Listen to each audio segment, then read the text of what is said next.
Сәлем достар, Үздік педагог каналына қош келдіңіздер. Бүгін мұғалім үшін қымыжы дайындайтын платформамен таныстыратын боламын.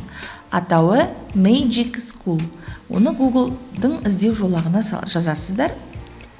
Мінеки осындай бет шығады. Міндетті түрде қазақ тіліне аударып алыңыздар. Оқытушыларға көмектесетін сиқырлы уақыт үнемдеу платформасы деп шығады.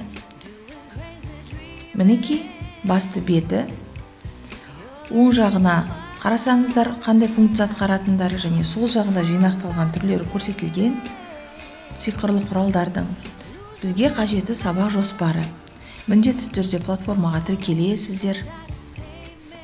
Мінеки сабақ жоспарын таңдадық. Сыныптың деңгейін 5 деп алдым. Тақырып таңдайық. Мен Абайдың қара сөздері тақырыбын жазайын. Абайдың қара сөздері. Қосымша критерийға мақсат жайлы жазуға болады. Сабақта қандай критерийлер болу керек? Қара сөздерді талдау, тәрбиелік маңызын ашу деп жаздым. Әрі қарай төмен қарай түсеміз. Түзету үшін орнатылған стандарттар аса маңызды емес. Әрі қарай жүктеу дейміз. Сәл күтеміз. Бар болғаны 10 секунд. 10 секундқа толар-толмаста сізге идеяны жинақтап береді және оны қазақ тіліне аударады. Әрине, қазақ тіліне аударылған кезде бұл жерде ағылшын тіліндегі платформа болғандықтан қателіктер болуы мүмкін. Өзіңіз реттеп, жөндеп алып, өзіңіздің сабақ жоспарына қажет деген сызбаның шаблонына салып аласыз.